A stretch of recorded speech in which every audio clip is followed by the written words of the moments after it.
दोस्तों, आप जो ये नोट्स देख रहे हो, ये मैंने लूसेंट की बुक से बनाया है। और दोस्तों, हम जो पढ़ने वाले हैं आज वो सिंधु घाटी की सभ्यता पढ़ने वाले हैं।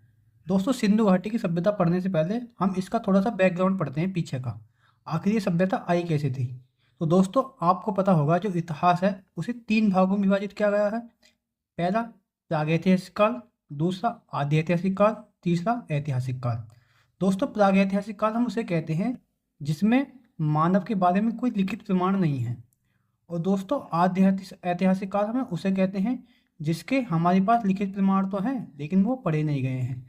और दोस्तों, इसी आध्यात्मिक काल के अंदर हम दो सभ्यताओं को पढ़ते हैं। एक पढ़ते हैं सिंधु घाटी की सभ्यता और एक पढ़ते हैं वैदिक सभ्यता। तो दोस्तों, आज जो हम पढ़ने वाले हैं वो पढ़ने वाले हैं हम सिंधु घाटी की सभ्यता।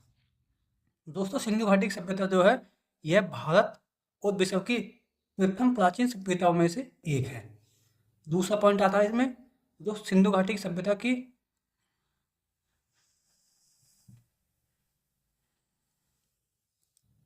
दोस्तों इस सभ्यता में 1826 में चार्ल्स मेसन द्वारा सर्वप्रथम इस सभ्यता पर प्रकाश डाला गया था।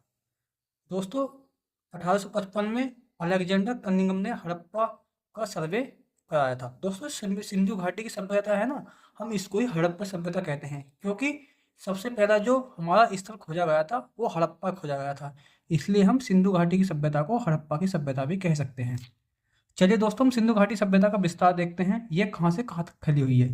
तो दोस्तों, सिंधु घाटी सभ्यता के विस्तार की बात करें तो पूर्व में ये आलमगीरपुर है जो मेरठ में पड़ता है, यूपी का है, और ये हिंड नदी के पास है। दोस्तों, वहीं पश्चिम में ये दासक नदी सूतकांगे डोर है जो बलूचिस्तान पाकिस्तान में पड़ता है। दोस्तों, उत्तर में बात करें सिंधु घाटी सभ्यता का तो वो मांडा चिनाब नदी के पास है जो जम्मू एंड कश्मीर में पड़ती है। और दोस्तों, दक्षिण में कहाँ तक फैली हुई है, दक्षिण में दैमाबाद प्रवर नदी जो गोदावरी की सहायक है वहाँ तक फैली हुई है, और जो कहाँ है, महाराष्ट्र में है। दोस्तों, जो सिंधु घाटी सभ्यता है ना, वो जो है वो 13 लाख किलोमीटर स्क्वायर क्षेत्र में फैली हुई है। चलिए दोस्तों, इसमें इसके कुछ और फैक्ट के बारे में देख लेते हैं। दोस्तों, यह विश्व की सबसे बड़ी सभ्यता है।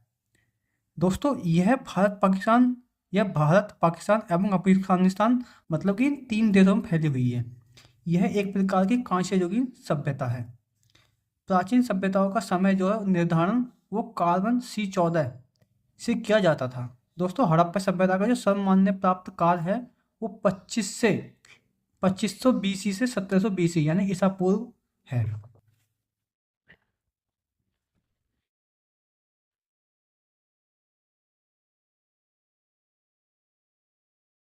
दोस्तों, आपको सिंधु घाटी सभ्यता के प्रमुख स्थल के बारे में बात करते हैं। तो दोस्तों, सबसे पहला जो स्थल है सिंधु घाटी सभ्यता का वो है हड़प्पा। दोस्तों, ये रावी नदी के किनारे था। इन 1921 में दयाराम साहनी द्वारा खोजा गया था।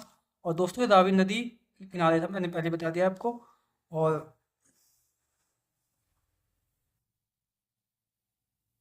दोस्तों, हड़प्पा स्थल से कुछ साक्ष्य प्राप्त हैं, उन्हें जान लेते हैं।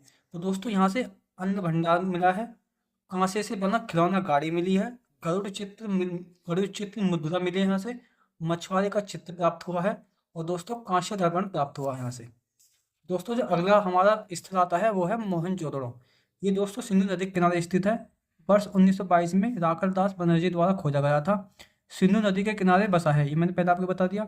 दोस्तों, यहाँ से साक्ष्य मिले हैं, क्या क्या मिले हैं, विशाल स्नानागार मिला है जो सिंधु घाटी सभ्यता की सबसे बड़ी, नहीं ये सबसे बड़ी इमारत नहीं है, ये सिंधु घाटी विशाल स्नानागार वो तो दोस्तों अन्नागार है जो सिंधु घाटी सभ्यता की सबसे बड़ी क्या है, इमारत कहलाएगी जो मोहनजोदड़ो से प्राप्त हुई है।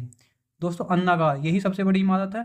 कांस्य निर्मित महिला की एक मूर्ति मिली है यहाँ से, दाढ़ी वाली पुजारी की मूर्ति मिली है, एक श्रृंगी पशु वाली मुद्राएं मिली है। दोस्तों, अगला स्थल हमारा आता है लोथल। ये वर्तमान गुजरात में है।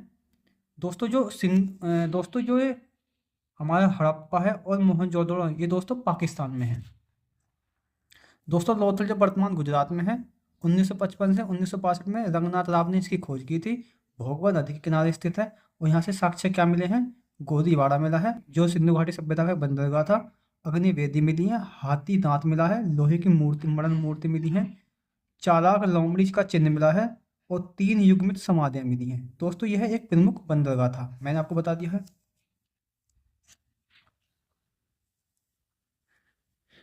इसमें दोस्तों हमारा अगला स्थल आता है कालीबंगा। यह वर्तमान राजस्थान में है। इसकी जो खोज है वो अमरनाथ घोष ने उपब्रजवासी बी के थापन ने की थी। यह 1953 से 60 में खोजे गए थे। घग्गर नदी के किनारे है। दोस्तों ये साक्ष्य मिले हैं कालीबंगा से, वो जुते हुए खेत, अग्निहवन कुंड और चूड़ियाँ मिली हैं। दोस्तों कालीबंगा जो है इसे काली चूड़ियाँ भी कहते हैं, इसका जो अर्थ होता है। अगला स्थल आता है दोस्तों हमारा चानूदड़ो। ये वर्ष 1931 में खोदा गया था। सिंधु नदी के किनारे स्थित है। यहाँ से क्या क्या मिले हैं? मनके बनाने का कारखाना मिला है। बिल्ली का पीछा करते हुए कुत्ते के पदचिन्ह मिले हैं। लिपस्टिक कांच से गाड़ी मिली है। मछली आंगन मुद्रा मिली है। अगला स्थल आता है दोस्तों हमारा राखीगढ़ी। ये वर्तमान हिसार हरियाणा में है। वर्ष 1969 द्वारा खोजा गया था, 1969 में खोजा गया था। घग्गर नदी के पास स्थित है। साक्ष्य यहाँ से क्या मिले हैं दोस्तों? वो ताम्र उपकरण मिले हैं। हड़प्पा लिपि मुक्त मुद्रा मिली है। और दोस्तों अगला स्थल जो है वो है हमारा रोपड़। ये वर्तमान रूपनगर पंजाब में है और इस सतलज नदी के किनारे स्थित है। खोज 1955 में हुई थी। और दोस्तों साक्ष्य जो है वो तांबे की कुल्हाड़ी मिली यहाँ से। मानव के साथ कुत्ते दफनाने के साक्ष्य मिले हैं। तो दोस्तों ये हमारा आज का जो मतलब ये नोट्स था। चलिए हम अगले दिन नोट्स में मिलते हैं तो आपसे। तब तक के लिए जय हिंद, जय भारत। और चैनल पर नए होते हैं चैनल को सब्सक्राइब कर लो और वीडियो को लाइक कर देना। और आपको किसी भी टॉपिक पर लूसेंट की बुक से कोई भी नोट्स बनवाना हो तो आप मुझे कमेंट कर देना। मैं आपको उसको लेकर उपस्थित हो जाऊंगा। चलिए मिलते हैं नेक्स्ट वीडियो में। तब तक के लिए जय हिंद, जय भारत।